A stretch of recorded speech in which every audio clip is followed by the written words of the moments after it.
Shalom a todos e bem-vindos ao canal Ouça a Torá.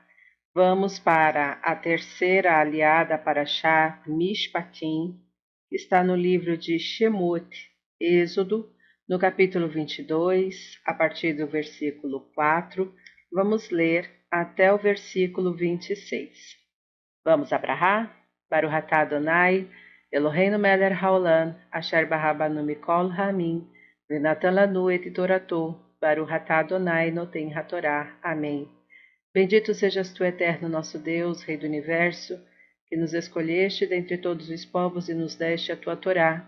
Bendito sejas tu, eterno, que nos deste a Torá. Amém. Quando o homem fizer pastar num campo ou numa vinha, e soltar seu animal, e este pastar no campo de outro, do melhor de seu campo e do melhor de sua vinha, pagará. Quando houver fogo e pegar nos espinhos e queimar a messe ou o campo, pagará aquele que acendeu o fogo. Quando o homem der ao seu companheiro dinheiro ou objetos para guardar e forem furtados da sua casa, se for encontrado o ladrão, pagará o dobro. Se não for achado o ladrão, chegar-se-á o dono da casa aos juízes para ser julgado. E jurará que não meteu mãos na propriedade de seu companheiro, sobre toda coisa de delito, sobre boi, asno, cordeiro, vestidos ou qualquer coisa perdida que disser, é isto, virá a causa de ambos aos juízes, e este e aquele a quem condenarem os juízes, pagará o dobro a seu companheiro. Quando der o homem a seu companheiro asno, boi, carneiro, ou qualquer animal para guardar e este morrer, ficar aleijado ou cativo sem que ninguém o veja, o juramento do Eterno se fará entre ambos, que não meteu suas mãos na propriedade de seu companheiro, e o aceitará seu dono, e o outro não pagará. E se lhe for roubado, pagará seu dono. E se lhe for dilacerado, trará testemunhas. O dilacerado, ao qual não puder salvar, não pagará. E quando o homem pedir emprestado o animal de seu companheiro e for aleijado ou morrer, se seu dono não estiver com ele, pagará. Se seu dono estiver com ele, não pagará. Se o animal era alugado, será por seu aluguel. E quando enganar um homem a uma virgem que não for desposada e deitar-se com ela, adotará e a tomará como sua mulher. Se recusar seu pai dá-la para ele, pagará em prata o dote das virgens. Feiticeira ou feiticeiro, não deixarás viver. Todo aquele que tiver coito com um animal será morto. Aquele que sacrificar aos deuses será morto. Somente poderá fazê-lo ao Eterno, a ele só. E ao peregrino não fraudareis, e não o oprimireis, porque peregrino fostes na terra do Egito. A nenhuma viúva ou órfão afligireis. Se os afligirdes e clamarem a mim, escutarei seu clamor, e acender-se-á minha ira, e vos matarei com a espada, e serão vossas mulheres viúvas e vossos filhos órfãos. Emprestarás dinheiro a meu povo, ao pobre que está contigo, e não serás para ele como credor, não porás juros sobre ele. Se tomares em penhor a vestimenta de teu companheiro, até pôr-se o sol a devolverás, pois só esta é sua coberta, a túnica para a sua pele, em que se deitará. E será quando clamar a mim, eu o escutarei, porque eu sou misericordioso. Amém. Baruch atah Adonai, Eloheinu melech haolam, asher natan lanu Torah temet, v'hayeu lanatah betocheinu, Baruch atah Adonai noten hatorá. Amém. Bendito sejas tu, eterno nosso Deus, Rei do Universo, que nos deste a Torá da verdade, e com ela a vida eterna plantaste em nós. Bendito sejas tu, eterno, que outorgas a Torá. Amém. Vamos aos comentários, iniciando pelo versículo 4. E soltar seu animal. O que a Torá quer nos ensinar é que devemos ser extremamente escrupulosos em relação à propriedade alheia. Não só devemos impedir qualquer coisa que possa prejudicar o próximo, como não devemos encorajar ou meramente fechar os olhos e legitimar atitudes desonestas contra terceiros. Quando houver fogo, embora este delito não tenha sido premeditado, a pessoa é punida por negligência, pois deveria presumir que os espinhos pegariam fogo. Versículo 6. Para guardar. O trecho que se inicia agora trata dos 4 tipos de custódia: guarda de coisa alheia, shomer hinam, aquele que guarda algo para alguém desinteressadamente, conforme versículo 6 a 8. Shomer sahar, o guarda remunerado, versículo 9 a 12. Shoel, aquele que toma algo emprestado, versículo 13. E shoher, aquele que aluga algo de alguém, versículo 14. O shomer hinam é isento de qualquer responsabilidade se o objeto perder ou for roubado ou danificado.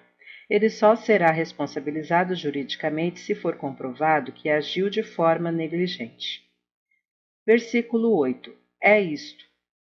Rashi explica que, caso haja uma testemunha dizendo que na verdade o objeto está de posse do shomer hinam e que não foi roubado como ele alega, os juízes investigarão o caso, bem como a testemunha, mais detidamente, e se o declararem culpado de furto, pagará o dobro do que roubou, como se for um ladrão comum. Versículo 9. Para guardar. O shomer sahar, por ser remunerado para guardar e cuidar da propriedade do próximo, tem responsabilidade maior que o shomer hinam. Se a custódia é roubada ou extraviada, ele deve pagar por ela, pois devia ter sido mais zeloso em seu trabalho. Mas, se ocorrer um acidente, algo inesperado, que o guarda não tivesse como evitar, embora tenha desempenhado sua função de forma adequada, neste caso, ele está isento de culpa e de restituir a custódia ao dono, mesmo que não haja testemunhas, mas mediante juramento solene na presença das autoridades. Versículo 13. Pedir emprestado. Aquele que empresta um objeto, shoel, é responsável totalmente por ele, exceto se o dano ocorrer no curso de seu uso normal e na presença do próprio dono da custódia. Versículo 14. Se o animal era alugado. Aquele que aluga um animal de seu próximo, sorrer, tem uma responsabilidade menor que aquele que o empresta, shoel, embora ambos se beneficiem de seu uso. Somente se acontecer algo completamente inesperado com o animal, o sorrer está isento. Se for roubado ou extraviado, a lei aplicada é semelhante à do shomer sahar, devendo sim pagar por ele. Versículo 15. A uma virgem que não for desposada.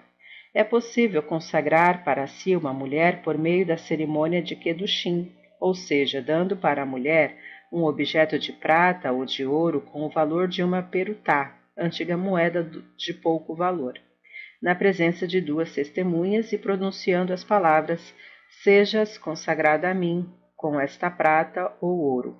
De acordo com a lei de Moisés e de Israel, neste caso, ela fica formalmente casada, ainda que sem relação conjugal, para a qual é necessária outra cerimônia de bênção nupcial. Versículo 16. O dote das virgens. O dote correspondente à virgem era de 50 ciclos de prata. Versículo 20. Peregrino.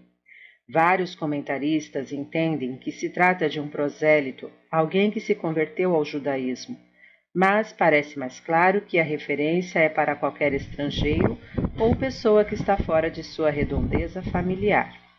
Não o fraudareis e não o oprimireis. A proibição é tanto enganar com palavras, como roubar ou exercer pressão econômica sobre eles. Esta mensagem, ainda não captada pela humanidade como um todo, alerta sobre a opressão de que são vítimas as minorias desamparadas em todo o mundo, com a decretação de leis discriminatórias que ferem os direitos humanos básicos que deveriam reger toda a humanidade. Versículo 21. A nenhuma viúva ou órfão afligireis. Da mesma forma que existe uma tendência lamentável entre os poderosos ou aqueles que assim se julgam de se aproveitar dos fracos e indefesos, é normal também que muitos desafortunados desenvolvam uma maior sensibilidade para perceber quando são insultados. Embora seja terminantemente proibido abusar de qualquer pessoa, a Torá frisa esta proibição especialmente em relação aos peregrinos, viúvas e órfãos, pois estes são mais vulneráveis aos maus tratos das pessoas. Versículo 24. Emprestarás dinheiro ao meu povo. A Torá ordena o israelita a emprestar dinheiro ao seu próximo, sem cobrar juros. Aquele que empresta desta forma está, na verdade, cumprindo o mandamento de tzedakah, praticar a caridade, no seu mais alto nível, pois preserva a autoestima daquele que está precisando do dinheiro enquanto lhe proporciona reconstruir sua vida e sua estabilidade financeira, evitando que se torne uma pessoa dependente da bondade alheia. Aquele que empresta a alguém tem logicamente o direito de receber o dinheiro de volta ou até mesmo algum bem, penhor, como garantia pelo empréstimo, mas a Torá limita os procedimentos de forma a não constranger o devedor. Juros. O exegeta Rashi explica a etimologia da palavra nesher, juros, na linguagem bíblica, como oriunda de linchor, morder, comparando os juros à mordida de uma cobra. No princípio, de tão pequena, passa quase despercebida, até que o veneno se espalha pelo corpo e é praticamente impossível contê-lo. Da mesma forma, os juros insignificantes e suportáveis no início acabam por corroer todo o patrimônio do devedor. Fim dos comentários. Tá gostando do conteúdo do canal? Então curta, comenta, compartilha bastante e se ainda não for inscrito, se inscreve, ativa o sininho e fique por dentro das novidades. Shalom a todos!